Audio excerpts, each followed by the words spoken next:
Hello everyone and welcome to Next Steps in BIM Execution Planning, a review of guides in the United States. We are a group of researchers including people from California, the United Kingdom, and Italy. The first author of this paper was Inez Ayerra, a graduate student from California State University East Bay. I was the advisor for Inez while I was working in Cal State East Bay. I am now at the University of Brighton.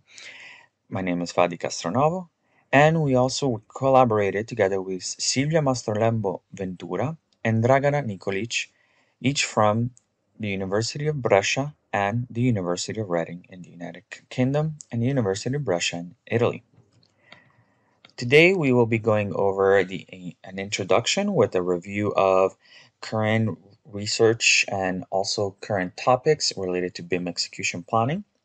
We will then move into an analysis of existing BIM execution planning guides, an evaluation of BIM plans and guides, and then a proposed BIM guide structure, and then conclude the presentation. If you have any questions, please don't hesitate to email us or ask us during the Q&A session in the presentation of the conference. So, building information modeling is a technology management-based process that enables architecture, engineering, construction, facilities management, or operations management professionals to collaborate efficiently during the design, construction, operation, and maintenance of a facility. Now, BIM has been steadily increasing its demand among the AEC industry, or architecture, engineering, and construction industry, and its adoption is growing year by year. The most notable uptake of BIM has been projected to take place between 2017 and 2019. While we are in the year 2021, the research had started as early as 2019 and mainly published and worked on in 2020. Now, according to Dodge Data Analytics, they published a report in 2017 that by 2019, a high implementation of building information modeling was projected to reach at least 60% in infrastructure projects, and it was expected to increase within the next 5 years. If we look at the graphs right here published by Dodge Analytics, and this is their graphs, we can see that the United States by 2019 was projected to reach a use of BIM on more than 50% transportation infrastructure project. And in fact, it was projected to reach at least 68% of projects were to leverage building information modeling. In the United Kingdom, 69, 62, and 62 in France and Germany. Furthermore, according to the Dodge Data Analytics report, the use of BIM on 50% or more of project by 2019 was going to reach 68, 69, 62, and 62, just like transportation infrastructure projects. It was expected to reach the same levels for any other project in the United States, United Kingdom, France, and Germany. Therefore, the adoption rate of building information modeling is continuously growing, and we are expected to see that adoption and normalization of implementation of building information modeling to continue to grow in the next few years. I will be interested to see what data analytics would find out now that it has been 4 years since the last report. What are the current numbers?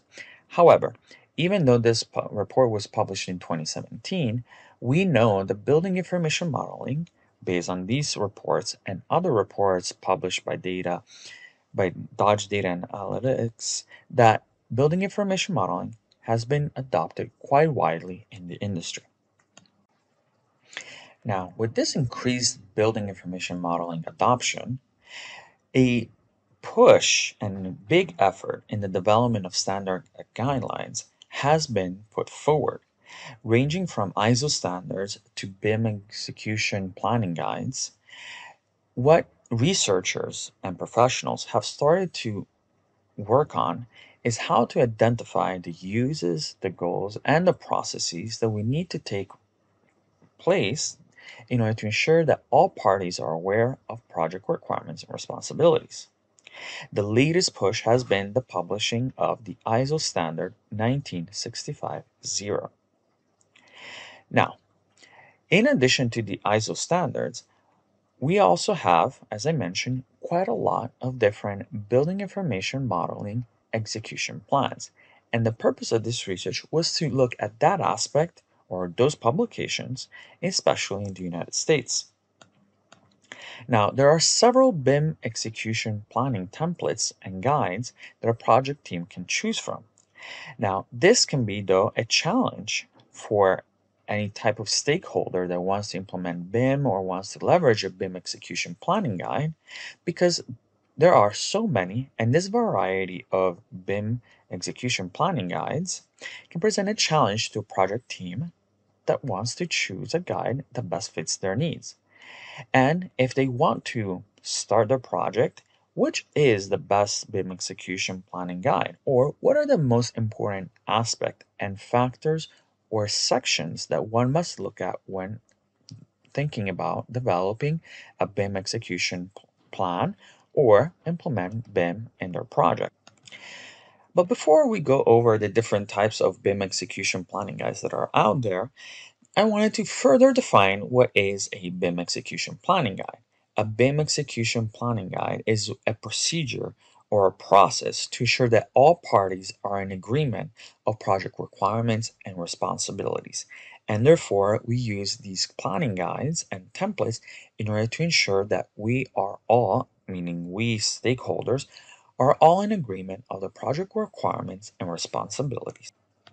Based on this challenge of the many varieties of BIM execution planning that are out there, the goal of our research was that we wanted to evaluate a small sample of BEPs, or BIM execution planning guides, to identify the standard guidelines and requirements found in each guide.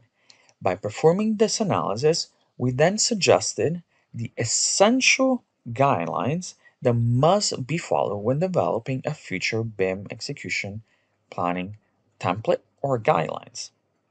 Therefore, it can help future researchers in developing a comprehensive guide or template that then others can leverage when developing their own BIM execution plan.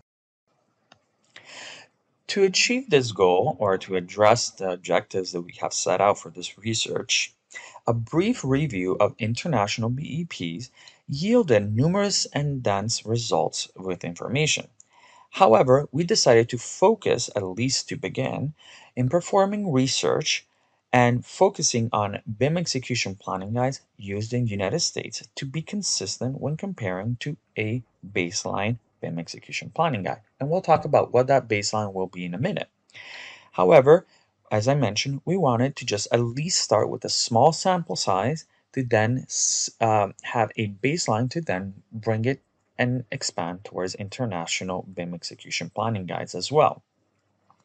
Now, in order to perform a research or search of all the different types of BIM execution planning guides that are in the United States, we leveraged Google Scholar, different types of databases, Science Direct, and the American Society of Civil Engineers, open journals such as ITCONS. So we performed a thorough research and a thorough search of different types of BIM execution planning guides that are available currently in the United States. The most successful search phrases that we used were BIM execution plan, BIM execution planning guide, or BIM execution planning guides, BIM execution plan template, and BIM templates. In addition to the BIM execution plans, we also performed a comparison to the current ISO standard 19650, and we perform this as an early step so that we can support future research when looking at international BIM execution concepts. Based on our research, we found a small sample size of 9 BIM execution planning guides. This includes the most commonly referred and referenced BIM execution planning guide that we have found, which was Penn State's BIM execution planning guide. As you can see in this from our results, we have found different types of organizations, universities, community colleges, government agency that have developed their own BIM execution guidelines or guides. The majority of these plans or guidelines are from universities and college, which were more easily found compared to other organizations. As you can see, all these publications or these guides, the dates span within the last 10 years, with some indicating different types of versions, updates of their guide.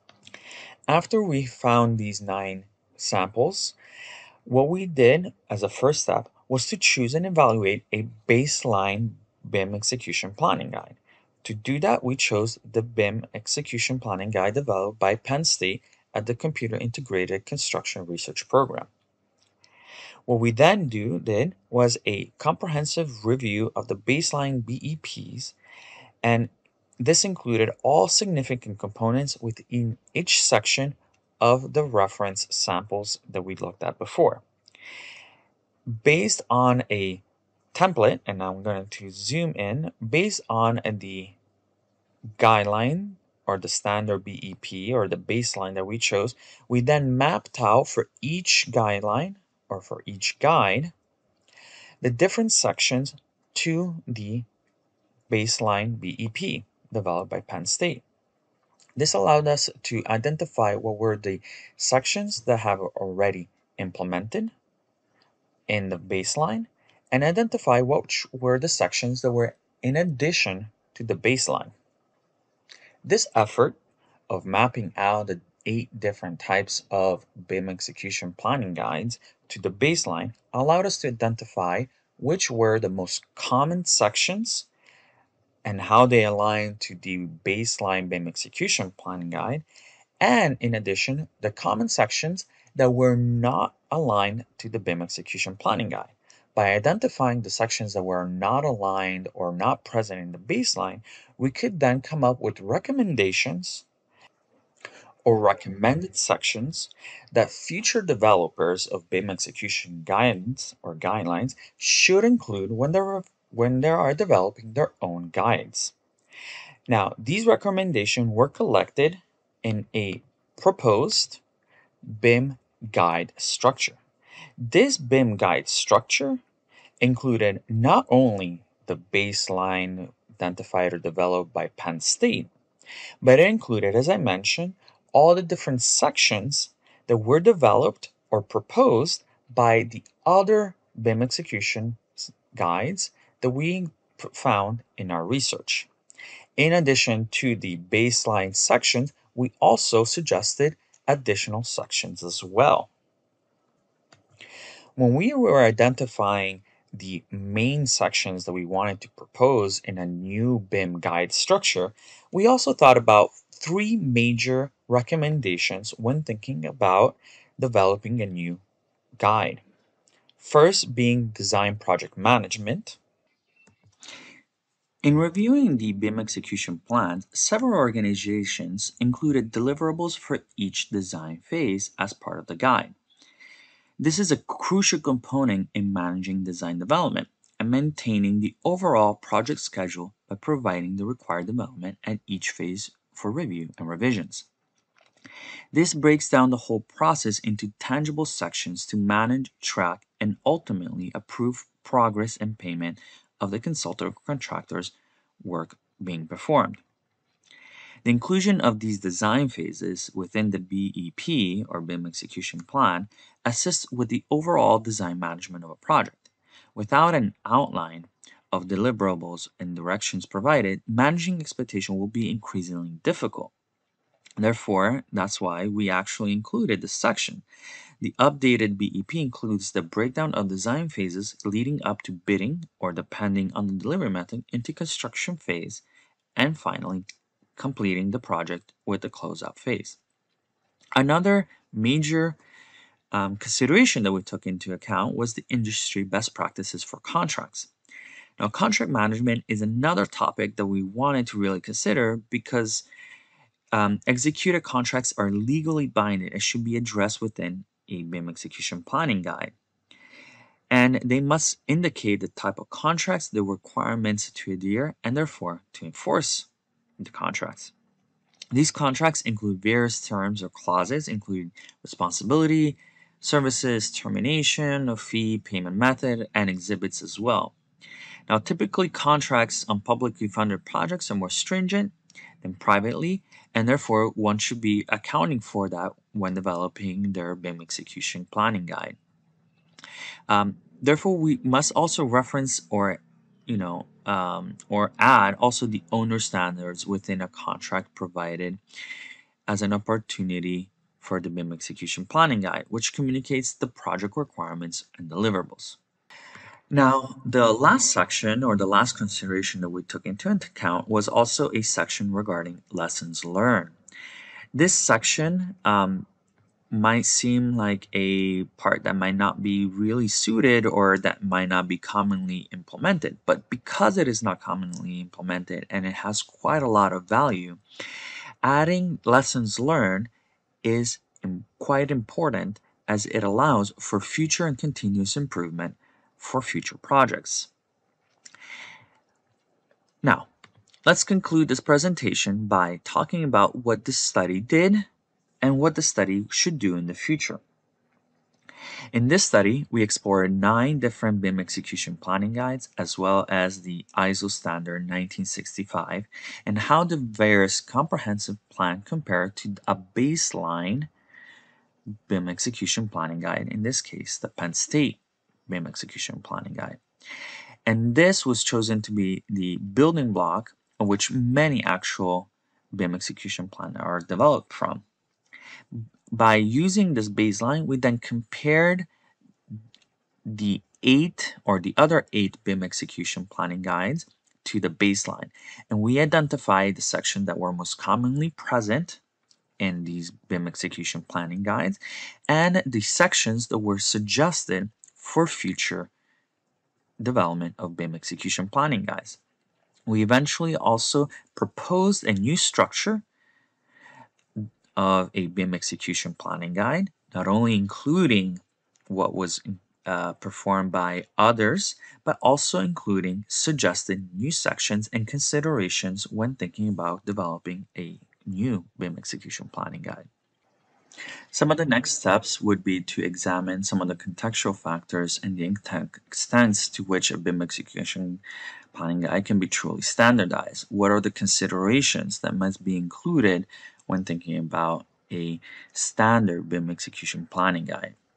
Additionally, future research could leverage or should leverage international building information modeling execution planning guides since they are more readily found. It could be potentially cover topics or strategies that might not have included in the proposed BEP outline that we have just proposed. With this, we would like to thank you for listening, and please don't hesitate to email us if you have any questions. Thank you so much.